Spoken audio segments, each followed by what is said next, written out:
الحمد لله والصلاة والسلام على رسول الله وعلى آله وأصحابه وبارك وسلم تسليما كثيرا كثيرا. أما بعد فقد قال الله سبحانه وتعالى في كلامه العزيز: أعوذ بالله من الشيطان الرجيم. بسم الله الرحمن الرحيم. يا أيها الذين آمنوا كتب عليكم الصيام كما كتب على الذين من قبلكم لعلكم تتقون. قال حبيبنا وشفيعنا رسول الله صلى الله عليه وسلم: من صام رمضان إيمانا واحتسابا غفر له ما تقدم من ذنبه أو كما قال عليه الصلاة والسلام. അല്ലാഹു സുബ്ഹാനഹു വ തആല നമ്മുടെ വീഴ്ചയുമാറാവട്ടെ. നമ്മുടെ ജീവിതത്തിൽ വന്നു പോയിട്ടുള്ള എല്ലാ പാപങ്ങളും അല്ലാഹു പുറത്തു നൽകി അനുഗ്രഹിക്കുമാറാവട്ടെ. നമ്മിൽ നിന്ന് മരണപ്പെട്ടു പോയവരുടെ ഖബറുകളെ അല്ലാഹു തആല സ്വർഗ്ഗപൂന്തോപ്പാക്കി മാറ്റുമാറാകട്ടെ. അല്ലാഹുവിനെ തഖ്വ ചെയ്തുകൊണ്ട് അവന്റെ വിധി വിലക്കുകൾ ജീവിതത്തിലാകമാനം പ്രാവർത്തിക രൂപത്തിൽ ശ്രദ്ധിച്ചുകൊണ്ട് ജീവിക്കണമേ എന്ന് ഞാൻ ആദ്യമായി എന്നോടും പിന്നെ നിങ്ങളോടും വളരെ ഗൗരവപൂർവ്വം ഓർമ്മപ്പെടുത്തുകയാണ് ചെയ്യുക. ബഹുമാനമുള്ള സഹോദരങ്ങളെ, സത്യവിശ്വാസികളെ, വളരെയധികം ശ്രേഷ്ഠതകൾ നിറഞ്ഞതും പുണ്യമാക്കപ്പെട്ടതുമായ മാസങ്ങളിലൂടെയും ദിവസങ്ങളിലൂടെയും ഒക്കെയാണ് നാം കടന്നുപോയിക്കൊണ്ടിരിക്കുന്നത്. നാം ഇപ്പോഴുള്ള ശഅബാൻ മാസത്തിന്റെ അവസാന ദിവസങ്ങൾ, അതേപോലെ തന്നെ ശേഷം വരാൻ പോകുന്ന പുണ്യങ്ങളുടെ പൂക്കാലം എന്ന് വിശേഷിപ്പിക്കപ്പെട്ട വിശുദ്ധ റമദാൻ മാസം അല്ലാഹുവിന്റെ അടുക്കൽ വളരെയധികം ശ്രേഷ്ഠതയും മഹത്വവും നിറഞ്ഞതാണ്. റമദാൻ മാസത്തെ സംബന്ധിച്ച് ഉലമാക്കൾ, പണ്ഡിതന്മാർ നമുക്ക് വിശദീകരിച്ചു തന്നത് ദൈഫുർ റഹ്മാൻ, ഷഹ്റു റമദാൻ ദൈഫുർ റഹ്മാൻ.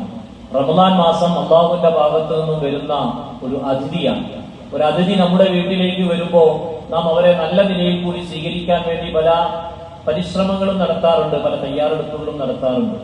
നമ്മെ സംബന്ധിച്ചിടത്തോളം നാം ആലോചിച്ച് നോക്കണം, അല്ലാഹുവിന്റെ ഭാഗത്ത് നിന്നും വരുന്ന ഒരു അതിഥിയാകുമ്പോൾ ആ അതിഥിയെ സ്വീകരിക്കാനുള്ള എന്തെല്ലാം തയ്യാറെടുപ്പുകളാണ് നാം നടത്തിയിട്ടുള്ളത്. മാനസികമായിട്ടുള്ള, ശാരീരികമായിട്ടുള്ള, സാമ്പത്തികമായിട്ടുള്ള പല തയ്യാറെടുപ്പുകളും നാം നടത്തേണ്ടവരാണ്. മാനസികമായ തയ്യാറെടുപ്പുകൾ എന്ന് പറയുമ്പോൾ ഹൃദയംഗമായി മലിനമായ മനസ്സുമായി അല്ലാഹുവിന്റെ അതിഥിയെ വരവേൽക്കാൻ നമുക്ക് കഴിയില്ല. അതൊരിക്കലും നമ്മെ സംബന്ധിച്ചിടത്തോളം അനുവദനീയമായ അല്ലെങ്കിൽ അനുയോജ്യമായ ഒരു കാര്യമാണ്. അല്ലാഹുവിന്റെ അതിഥിയെ നാം വരവേൽക്കുമ്പോൾ മാനസികമായ വൃത്തിയോടുകൂടി, ശുദ്ധിയോടുകൂടി, തൗബയോടുകൂടി ആയിരിക്കണം നാം ആ റമദാൻ മാസത്തെ വരവേൽക്കേണ്ടത്. അല്ലാഹുവിന്റെ അതിഥിയെ നാം വരവേൽക്കേണ്ടത്. വതൂബു ഇലല്ലാഹി ജമീഅ അയ്യുഹൽ മുഅ്മിനൂൻ ലഅല്ലക്കും തുഫ്ലിഹൂൻ. സത്യവിശ്വാസികളെ, നിങ്ങൾ പരിപൂർണമായും എല്ലാവരും അല്ലാഹുവിലേക്ക് തൗബ ചെയ്ത് മടങ്ങണം, നിങ്ങൾ വിജയികളായേക്കാം എന്ന് വിജയത്തെ അല്ലാഹു സുബ്ഹാനഹു വ തആല തൗബയുമായി, പശ്ചാത്താപവുമായി അല്ലാഹു തആല ബന്ധിപ്പിച്ചിരിക്കുകയാണ്. സഹോദരങ്ങൾ, ഇവിടെ തന്നെ നമുക്ക് നമ്മുടെ മനസ്സിന്റെ മാലിന്യങ്ങളെ നീക്കേണ്ടത് എത്രത്തോളം അത്യന്താപേക്ഷിതമാണ് എന്ന് നമുക്ക് മനസ്സിലാക്കാൻ കഴിയും. അതേപോലെ തന്നെ സാമ്പത്തികമായ നിലയിൽ, അത് റമദാൻ മാസത്തിൽ മാത്രമല്ല, എല്ലാ സമയത്തും നമുക്ക് ഉണ്ടാകേണ്ടുന്ന ഒരു സാമ്പത്തിക വിശുദ്ധി, സഹോദരങ്ങളെ, അതും ഈ റമദാൻ മാസത്തിൽ വളരെ അത്യന്താപേക്ഷിതമാണ്. കാരണം പട്ടിണി ഇരിക്കുന്നത് ഒരു ഹറാമായ ഭക്ഷണം കൊണ്ടാണ് നാം നോമ്പ് പിടിക്കുന്നത്, നാം നോമ്പ് തുറക്കുന്നത് ഹറാമായ ഭക്ഷണം കൊണ്ടാണെങ്കിൽ ആ നോമ്പ് കൊണ്ട് നമുക്ക് എന്ത് പ്രയോജനമാണ് സഹോദരങ്ങളെ? അതുകൊണ്ട് സാമ്പത്തികമായ വിശുദ്ധി എല്ലാ സമയത്തും ഉണ്ടാകേണ്ടതുപോലെ തന്നെ റമദാൻ മാസത്തിൽ പ്രത്യേകമായി തന്നെ നാം ശ്രദ്ധിക്കേണ്ടുന്ന ഒരു കാര്യമാണ്. അതേപോലെ തന്നെ ശാരീരികമായ നിലയിൽ കൂടിയുള്ളതായ ശുദ്ധികൾ, ശാരീരികമായ നിലയിൽ കൂടി നമ്മുടെ ഭാഗത്തു നിന്നും വന്നിട്ടുള്ളതായ അവയവങ്ങളിൽ കൂടി വന്നിട്ടുള്ളതായ കണ്ണുകളിൽ കൂടി, കാതുകളിൽ കൂടി, അതേപോലെ തന്നെ കൈകളിൽ കൂടി, അതുപോലെ തന്നെ നമ്മുടെ നാവുകളിൽ കൂടിയൊക്കെ വന്നിട്ടുള്ള വലിയ വലിയ പാപങ്ങളുണ്ട്. ആ പാപങ്ങളിൽ നിന്നും പശ്ചാത്തപിച്ച് മടങ്ങിയാൽ മാത്രമേ നാം മുമ്പൊക്കെ കേട്ടിട്ടുള്ളതുപോലെ നമ്മുടെ അമലുകൾ അല്ലാഹുവിന്റെ അടുക്കൽ സ്വീകരിക്കപ്പെടണമെങ്കിൽ പാപകരമായ പ്രവർത്തനങ്ങളിൽ നിന്നും നമ്മെ നാം ശുദ്ധിയാക്കി വിടണം. എങ്കിൽ മാത്രമേ അല്ലാഹുവിന്റെ അടുക്കൽ അതൊക്കെ സ്വീകരിക്കൂ. അല്ലെങ്കിൽ എന്താ സംഭവിക്കുക? നാം കഷ്ടപ്പെട്ട് ചെയ്യുന്ന അമലുകൾ, സൽപ്രവർത്തനങ്ങൾ, അതിന്റെ പ്രതിഫലങ്ങൾ മറ്റുള്ളവന് കൊടുത്തിട്ട് മറ്റുള്ളവരുടെ പാപങ്ങൾ നമ്മുടെ തലയിൽ കയറ്റി വെച്ച് നാം നരകത്തിലേക്ക് പോകേണ്ടുന്ന അവസ്ഥയാണ്. വളരെ കൂടുതൽ കഷ്ടപ്പെട്ട് പ്രയാസപ്പെട്ട് നാം ചെയ്യുന്ന അമലുകളൊക്കെ മറ്റുള്ളവന് കൊടുക്കുക, അതിന്റെ പ്രതിഫലം നമുക്ക് കിട്ടുകയില്ല എന്ന് മാത്രമല്ല മറ്റുള്ളവർക്ക് കൊടുക്കേണ്ടി വരുന്ന അവസ്ഥ, സഹോദരങ്ങളെ, നമ്മുടെ ശരീരത്തിന്റെ ഓരോ അവയവങ്ങളിൽ നിന്നും ഉണ്ടാകുന്ന പാപങ്ങൾ കാരണമായിട്ട് സംഭവിക്കും എന്നുള്ളത് ഈ ഒരു യാഥാർത്ഥ്യമാണ്. അതുകൊണ്ട് തന്നെ ശാരീരികമായ, മാനസികമായ, സാമ്പത്തികമായ തയ്യാറെടുപ്പുകൾ നാം നടത്തേണ്ടതുണ്ട് റമദാനു വേണ്ടി. പരസ്പരമുള്ള ബന്ധങ്ങളിലുള്ള വീഴ്ചകളെ നാം പരിപൂർണമായിട്ടും പരിഹരിക്കേണ്ടതുണ്ട്. കുടുംബ ബന്ധങ്ങളിൽ പ്രത്യേകിച്ച് മാതാപിതാക്കൾ, ഭാര്യ, മക്കൾ, അതുപോലെ തന്നെ നാം ഇടപെടുന്നതായ ആളുകളുമായി ബന്ധപ്പെട്ടിട്ടുള്ള പിണക്കങ്ങളോ ദേഷ്യങ്ങളോ പകയോ ഒക്കെ നമ്മുടെ മനസ്സിലുണ്ടെങ്കിൽ സഹോദരങ്ങളെ അതൊക്കെ ഒഴിവാക്കാതെ അള്ളാഹുവിന്റെ സന്നിധിയിൽ നമ്മുടെ ഈ പട്ടിണിയോ അല്ലെങ്കിൽ നാം കഷ്ടപ്പെടുന്നതായ നമ്മുടെ ഇബാദത്തുകളോ ഒന്നും തന്നെ യാതൊരു പ്രതിഫലവും ഇല്ലാത്ത അവസ്ഥയിലായിപ്പോകും. അതുകൊണ്ട് തന്നെ ബന്ധങ്ങളുടെ വിഷയത്തിൽ പ്രത്യേകമായി നാം ശ്രദ്ധിക്കേണ്ടതുണ്ട്. ബന്ധങ്ങൾ എന്ന് പറയുമ്പോൾ അള്ളാഹുമായിട്ടുള്ള ബന്ധങ്ങളിലാണ് നാം ഏറ്റവും കൂടുതൽ ശ്രദ്ധിക്കേണ്ടത്. അള്ളാഹുമായിട്ടുള്ള ഈമാനിയായ അവസ്ഥകൾ നാം ഉണ്ടാക്കി ചേർത്തെങ്കിൽ മാത്രമേ റമളാനിന്റെ നോമ്പ് നമുക്ക് പ്രയോജനപ്പെടുകയുള്ളൂ. അതാണ് റസൂലുള്ളാഹി സ്വല്ലല്ലാഹു അലൈഹി വസല്ലം തങ്ങൾ പറഞ്ഞു, മൻ സാമ റമളാന ഈമാനൻ വഹ്തിസാബൻ. റമളാൻ മാസത്തിൽ നോമ്പ് പിടിക്കുന്ന ഒരു സത്യവിശ്വാസിയെ സംബന്ധിച്ചിടത്തോളം രണ്ട് കാര്യങ്ങൾ അവൻ ആവശ്യമാണ്. ഒന്നാമതായിട്ട് പറഞ്ഞത് എന്താണ്? ഈമാനാണ്, യഥാർത്ഥമായ വിശ്വാസമാണ്. ഇത് എന്റെ അള്ളാഹു എന്റെ മേൽ നിർബന്ധമാക്കിയ പ്രശുദ്ധമായ കടമയാണ് എന്ന് മനസ്സിലാക്കി തന്നെ നാം അതിനെ പിടിക്കണം. കാരണം അള്ളാഹു ഏറ്റെടുത്ത കാര്യമാണ്. ആ നോമ്പ് എനിക്കുള്ളതാണ്. മറ്റൊരു പ്രവർത്തനങ്ങളും അള്ളാഹു അങ്ങനെ പറഞ്ഞിട്ടില്ല. അതിന്റെ പ്രതിഫലത്തെ സംബന്ധിച്ച് അതിന് ഞാനാണ് പ്രതിഫലം നൽകുന്നത് എന്ന് അള്ളാഹു സുബ്ഹാനഹു വ തആല പറയുന്നു. അപ്പൊ അതിൽ ഒന്നാമതായിട്ട് സഹോദരങ്ങളെ നമുക്ക് ഈമാൻ ഉണ്ടാവണം. ഈമാൻ എങ്ങനെ ഉണ്ടാവും നമുക്ക് മനസ്സിലാക്കാൻ കഴിയും. റമളാൻ മാസം ആഗതമാകുമ്പോഴേക്കും നമ്മുടെ മനസ്സ് ഏത് നിലയിൽ കൂടിയുള്ള രീതിയിലാണ് കടന്നു പോകുന്നത്. റമളാൻ ആകുമ്പോഴേക്കും നോമ്പ് പിടിക്കണമല്ലോ, അല്ലെങ്കിൽ പട്ടിണിക്ക് ഇരിക്കണമല്ലോ, രാത്രി ഉറക്കം ഒഴിക്കണമല്ലോ എന്നുള്ള ഒരു ചിന്തയാണെങ്കിൽ നമ്മുടെ ഈമാനിന്റെ അവസ്ഥ അത് വലിയ ഗുരുതരമായ അവസ്ഥയായിട്ട് തന്നെ നാം മനസ്സിലാക്കണം. അത് വലിയ ന്യൂനതയുള്ളതായിട്ട് തന്നെ മനസ്സിലാക്കണം. കാരണം അത് മുനാഫിക്കിന്റെ അവസ്ഥയാണ്. മുനാഫിക്കിനെ സംബന്ധിച്ചിടത്തോളം നല്ല കാര്യങ്ങൾ, നല്ല അവസരങ്ങൾ കിട്ടുമ്പോൾ അവനെന്ത് ചെയ്യും? പിന്നിലേക്ക് മാറും. ഇത് വലിയ കഷ്ടപ്പാടായി, വലിയ പ്രയാസമായിട്ട് അവൻ അനുഭവപ്പെടും അവന്റെ ഹൃദയത്തിൽ. അതേസമയം സത്യവിശ്വാസിയാണെങ്കിലോ പുണ്യങ്ങളുടെ കൂട്ടാലം എന്ന് വിശേഷിപ്പിക്കപ്പെട്ട റമളാൻ മാസം ഓരോ നന്മകൾക്കും എത്രയെത്രയോ പ്രതിഫലങ്ങൾ വാരിക്കോരി അല്ലാഹു സുബ്ഹാനഹു വ തആല നൽകുന്ന അള്ളാഹുവിന്റെ ഭാഗത്തു നിന്ന് പ്രത്യേകമായ ഓഫറുകൾ അള്ളാഹു താല നിശ്ചയിച്ചു തന്നിട്ട് അള്ളാഹുവിന്റെ സന്നിധിയിലേക്ക് അള്ളാഹു വിളിക്കുമ്പോൾ സഹോദരങ്ങളെ അതിന്റെ പേരിലുള്ള സന്തോഷവും ആനന്ദവും ആഹ്ലാദവും ഒരു സത്യവിശ്വാസിയാണെങ്കിൽ ഈമാനിന്റെ ഒരല്പം കണിക ഒരു മനുഷ്യന്റെ ഹൃദയത്തിലുണ്ടെങ്കിൽ ഇതൊക്കെ വലിയ ആനന്ദമായിട്ട് അവൻ സ്വീകരിക്കും, വലിയ സന്തോഷമായിട്ട്. കാരണം തനിക്കൊരു കുഞ്ഞുണ്ടാകുമ്പോൾ ഉണ്ടാകുന്ന സന്തോഷം, അല്ലെങ്കിൽ തനിക്ക് തന്റെ ജീവിതത്തിൽ ലഭിക്കാൻ പോകുന്ന വലിയ വലിയ സന്തോഷങ്ങൾ ഉണ്ടാകുമ്പോൾ അവന്റെ ഹൃദയത്തിൽ ഏതെല്ലാം നിലയിൽ കൂടിയുള്ള ആനന്ദമാണ് ഉണ്ടാകുന്നത്, അതിനേക്കാൾ ആനന്ദത്തോടുകൂടി സന്തോഷത്തോടുകൂടി ആ റമദാനിനെ അവൻ സ്വീകരിക്കും. ഇതൊരു മുഅ്മിനിന്റെ അടയാളമാണ്. അതുകൊണ്ട് അള്ളാഹു പറഞ്ഞു, അള്ളാഹുവിന്റെ റസൂൽ പറഞ്ഞു ഈമാൻ വേണം. രണ്ടാമതായിട്ട് പറഞ്ഞതെന്താ? ഇഹ്തിസാബൻ, അള്ളാഹുവിന്റെ ഭാഗത്ത് നിന്നുള്ള പ്രതിഫലത്തെ നന്നായിട്ട് നാം ഹൃദയം കൊണ്ട് ആഗ്രഹിക്കണം. പ്രതിഫലത്തോടുള്ള ആഗ്രഹം. ഞാൻ ഈ പട്ടിണി ഇരിക്കുന്നത് കൊണ്ട്, ഞാൻ ഈ ഖുർആൻ ശരീഫ് ഓതി ഖതം തീർത്ത് നമസ്കാരത്തിൽ പങ്കുകൊള്ളുന്നതുകൊണ്ട്, തറാവീഹ് നമസ്കാരം, മറ്റുള്ള മുഴുവൻ ഇബാദത്തുകളും, അത് ഖുർആൻ ശരീഫിന്റെ പാരായണമാകട്ടെ, ഏത് നിലയിൽ കൂടിയുള്ള അമലുകളുമാകട്ടെ, സഹോദരങ്ങളെ അതിന്റെ പേരിൽ നമുക്ക് നാം അനുഭവിക്കുന്ന ത്യാഗങ്ങൾ, അതിനൊക്കെ അള്ളാഹു എനിക്ക് പ്രതിഫലം നൽകുമെന്നുള്ള പ്രതിഫലത്തോടുള്ള ആഗ്രഹം നമ്മുടെ ഹൃദയത്തിലുണ്ടാവും. ഈ രണ്ട് കാര്യങ്ങളോടുകൂടി ഒരാൾ നോമ്പ് പിടിച്ചു കഴിഞ്ഞാൽ അവന്റെ ജീവിതത്തിൽ ഉണ്ടായിപ്പോയിരിക്കുന്നതായ പാപങ്ങളെ അള്ളാഹു അവന് പുറത്തു കൊടുക്കുമെന്ന് റസൂലുള്ളാഹി സ്വല്ലല്ലാഹു അലൈഹി വസല്ലം തങ്ങൾ പറഞ്ഞു. ഒരു റമളാൻ, ഒരു ശഅബാനിന്റെ അവസാനത്തെ ദിവസം റസൂലുള്ളാഹി സ്വല്ലല്ലാഹു അലൈഹി വസല്ലം തങ്ങൾ സഹാബാക്കളോട് ഒരു ഖുതുബ നടത്തുകയുണ്ടായി. ഖതബന അൻ സൽമാന റളിയല്ലാഹു അൻഹു ഖതബന റസൂലുള്ളാഹി സ്വല്ലല്ലാഹു അലൈഹി വസല്ലം ഫീ ആഖിരി യൗമിൻ മിൻ ശഅബാൻ. ശഅബാനിന്റെ ഏതാണ്ട് ഇതേപോലുള്ള അവസാനത്തെ സമയങ്ങളിൽ റസൂലുള്ളാഹി സ്വല്ലല്ലാഹു അലൈഹി വസല്ലം തങ്ങൾ ഞങ്ങളോട് സംസാരിച്ചു. എന്താണ് തങ്ങൾ പറഞ്ഞത്? അയ്യുഹൻ നാസ് ഖദ് അവല്ലകും ശഹ്റുൻ അളീം ശഹ്റുൻ മുബാറക് ശഹ്റുൻ ഫീഹി ലൈലത്തുൻ ഖൈറുൻ മിൻ അൽഫി ശഹർ ജഅലല്ലാഹു സിയാമഹു ഫരീള വഖിയാമ ലൈലിഹി തതവ്വുഅ. ഈ ദിവസത്തിന്റെ ശ്രേഷ്ഠതയെ സംബന്ധിച്ച്, പുണ്യത്തെ സംബന്ധിച്ച് പ്രവാചകൻ വിശദീകരിച്ചു. ജനങ്ങളെ, നിങ്ങൾക്കിതാ ഒരു ശഹ്റുൻ അളീം, മഹത്വമേറിയ ഉന്നതമായ ഒരു മാസം ഇതാ നിങ്ങൾക്കായി തണലിട്ടിരിക്കുന്നു, നിങ്ങളുടെ അടുക്കിലേക്ക് വന്നിരിക്കുന്നു. അതുകൊണ്ട് ഈ ആ മാസം എന്താണ്? ശഹ്റുൻ മുബാറക്, ഐശ്വര്യമാക്കപ്പെട്ട മാസമാണ്. അള്ളാഹുവിന്റെ ഭാഗത്തു നിന്നുള്ള ബർക്കത്തുകൾ ധാരാളമായി ഭൂമിയിലേക്ക് ഇറങ്ങുന്ന മാസമാണത്. ഷഹ്റു മുബാറക് ശഹ്റുൻ ഫീഹി ലൈലത്തുൻ ഖൈറുൻ മിൻ അൽഫി ഷഹർ. 1000 മാസത്തേക്കാൾ ശ്രേഷ്ഠതയുള്ള ഒരു രാത്രി ഈ മാസത്തിലുണ്ട്. അതാണ് ലൈലത്തുൽ ഖദർ. ഒരു ദിവസം ഒരു അമൽ ചെയ്താൽ, ഒരു നിസ്കാരം നിസ്കരിച്ചാൽ 1000 മാസം നമസ്കരിച്ചതിന്റെ പ്രതിഫലം, ഒരു നോമ്പ് പിടിച്ചാൽ 1000 മാസം നോമ്പ് പിടിച്ചതിന്റെ പ്രതിഫലം. ഇങ്ങനെയുള്ള ഒരു ലൈലത്ത്, ഒരു രാത്രി ഇതിലുണ്ട്. ഇതിലെ നോമ്പിനെ അള്ളാഹു ഫർളാക്കിയിരിക്കുന്നു. ഇതിലെ സുന്നത്ത് നമസ്കാരം, തറാവീഹ് നമസ്കാരത്തെ അള്ളാഹു സുന്നത്താക്കി, ഐച്ഛികമായ കർമ്മമാക്കി, പ്രതിഫലം കൂടുതൽ കിട്ടുന്ന അമലാക്കി അള്ളാഹു നിശ്ചയിച്ചിരിക്കുകയാണ്.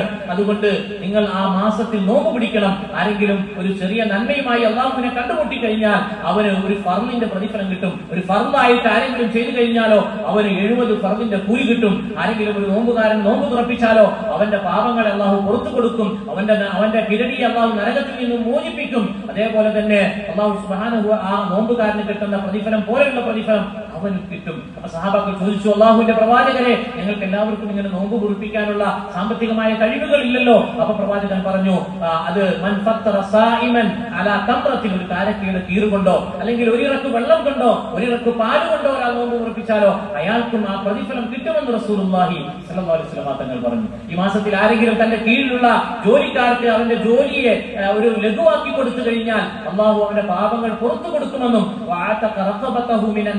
നരകത്തിൽ നിന്നും അവന് അള്ളാഹു തആല മോചനം നൽകുമെന്നും അള്ളാഹുവിന്റെ റസൂൽ പറഞ്ഞു. എന്നിട്ട് പറഞ്ഞു, ഈ മാസത്തിന്റെ ആദ്യത്തെ 10 അത് കാരുണ്യത്തിന്റേതാണ്, രണ്ടാമത്തത് അള്ളാഹുവിന്റെ പാപമോചനത്തിന്റെ 10ആണ്, മൂന്നാമത്തത് അള്ളാഹുവിന്റെ നരകമോചനം ധാരാളമായി കിട്ടുന്നതായ 10ആണ്. ഈ മാസത്തിൽ നിങ്ങൾ 4 കാര്യങ്ങൾ പ്രത്യേകമായി അധികരിപ്പിക്കാൻ റസൂലുള്ളാഹി സ്വല്ലല്ലാഹു അലൈഹി വസല്ലം തങ്ങൾ പറഞ്ഞു. ഒന്നാമതായി പറഞ്ഞു, ഷഹാദത്ത് അല്ലാ ഇലാഹ ഇല്ലല്ലാഹ്, അഷ്ഹദു അല്ലാ ഇലാഹ ഇല്ലല്ലാഹ് എന്ന പരിശുദ്ധമായ കലിമത്തു ഷഹാദ അധികരിപ്പിക്കണം. അതേപോലെ തന്നെ നിങ്ങൾ അള്ളാഹുവിനോട് രണ്ടാമതായിട്ട് നിങ്ങൾ അധികരിപ്പിക്കേണ്ടതായ കാര്യം ഷഹാദത്ത് അല്ലാ ഇലാഹ ഇല്ലല്ലാഹ് വതസ്തഗ്ഫിറുന, ഇസ്തിഗ്ഫാറിനെ കൂടുതൽ അധികരിപ്പിക്കണം. മൂന്നാമതായിട്ടോ സ്വർഗ്ഗത്തെ നിങ്ങൾ അള്ളാഹുവിനോട് കൂടുതലായിട്ട് ചോദിക്കണം, നരകത്തിൽ നിന്ന് അള്ളാഹുവിനോട് കാവലിനെ തേടണം. ആരെങ്കിലും ഒരു നോമ്പുകാരന് വയറു നിറച്ച് ആഹാരം കൊടുത്തു കഴിഞ്ഞാൽ അല്ലാഹു സുബ്ഹാനഹു വ തആല എന്റെ ഹൗദിൽ നിന്നും അവനെ കുടിപ്പിക്കുമെന്നും ലാ യഗ്മഉ ഹത്താ യദ്ഖുലൽ ജന്ന, സ്വർഗ്ഗത്തിൽ പ്രവേശിക്കുന്നവരെ ദാഹം ഉണ്ടാവുകയില്ല എന്നും റസൂലുള്ളാഹി സ്വല്ലല്ലാഹു അലൈഹി വസല്ലം തങ്ങൾ പറഞ്ഞു. അതുകൊണ്ട് സഹോദരങ്ങളെ, നോമ്പ് എന്നുള്ളത് പ്രായപൂർത്തിയും ബുദ്ധിയും ആരോഗ്യമുള്ള സ്വദേശികളായ എല്ലാ ഓരോ പുരുഷന്മാരുടെയും സ്ത്രീകളുടെ മേലും നിർബന്ധമാണ്. അള്ളാഹു ഹലാലാക്കിയ നിലയിൽ കൂടിയുള്ളതായ ഭക്ഷണം കൊണ്ട് അതെടുക്കുക, അത് പരിശുദ്ധമായ ഇസ്ലാമിന്റെ അടിസ്ഥാനപരമായ കടമകളിൽപ്പെട്ടതാണ്. ഇസ്ലാമിന്റെ അടിസ്ഥാന സ്തംഭങ്ങളിൽ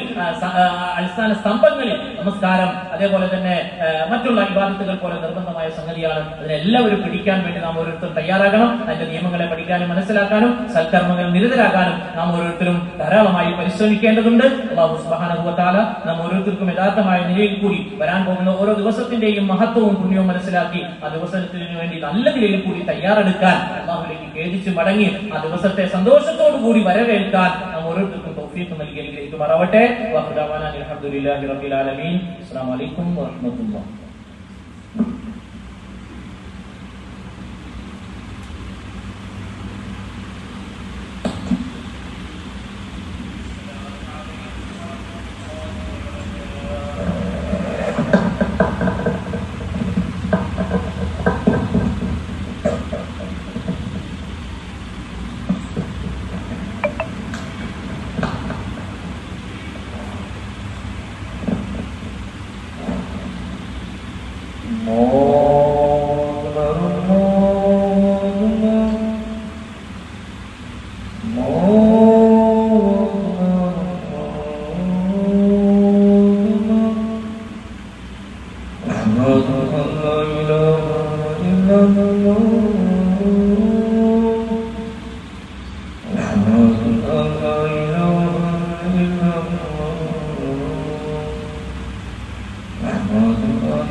الحمد لله نحمده ونستعينه ونستغفره ونؤمن به ونتوكل عليه ونعوذ بالله من شرور أنفسنا ومن سيئات أعمالنا من يهده الله فلا مضل له ومن يضلل فلا هادي له وأشهد أن لا إله إلا الله وحده لا شريك له وأشهد أن محمدا عبده ورسوله صلى الله عليه وعلى آله وصحبه وبارك وسلم تسليما كثيرا كثيرا. أما بعد فيا أيها الناس إني أوصيكم ونفسي أولا بتقوى الله وأحذركم يوما لا ينفع مال ولا بنون إلا من أتى الله بقلب سليم سليم. قال النبي صلى الله عليه وسلم: من صام رمضان إيمانا واحتسابا غفر له ما تقدم من ذنبه. من سلمان رضي الله تعالى عنه خطبنا رسول الله صلى الله عليه وسلم في آخر يوم من شعبان فقال: أيها الناس، قد أضلكم شهر عظيم، شهر مبارك، جعل الله صيامه فريضة وقيام ليله تطوعا، شهر فيه ليلة خير من 1000 شهر، إلى آخر الحديث، أو كما قال عليه الصلاة والسلام: جعلنا الله وإياكم من الفائزين في الدنيا والآخرة. أعوذ بالله من الشيطان الرجيم. بسم الله الرحمن الرحيم. يا أيها الذين آمنوا كتب عليكم الصيام كما كتب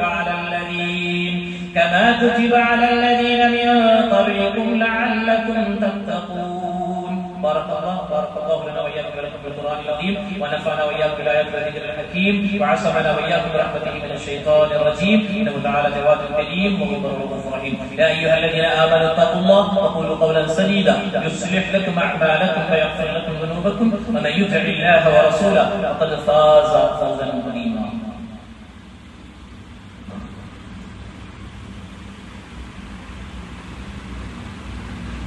الحمد لله والصلاة والسلام على رسول الله وعلى آله وأصحابه وبارك وسلم تسليما كثيرا كثيرا.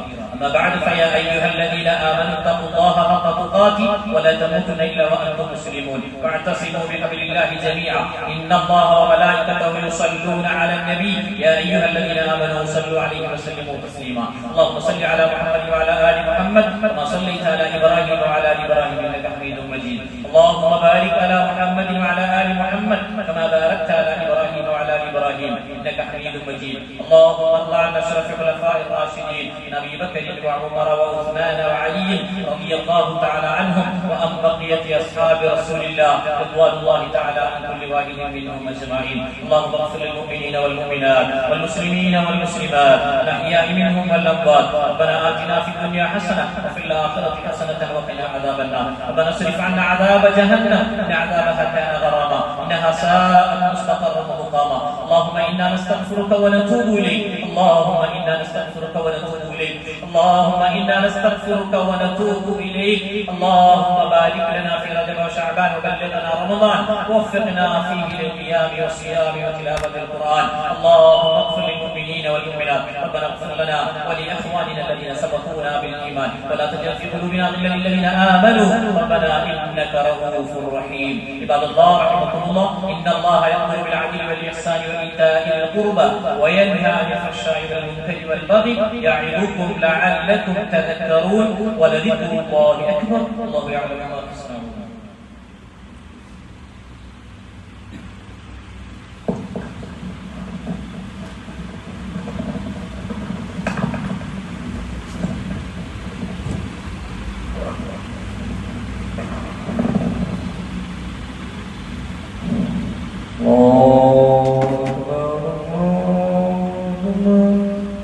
أشهد أن لا إله إلا الله وأشهد أن محمدا رسول الله.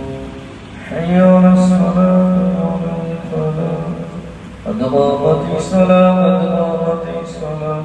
الله أكبر الله أكبر، لا إله إلا الله.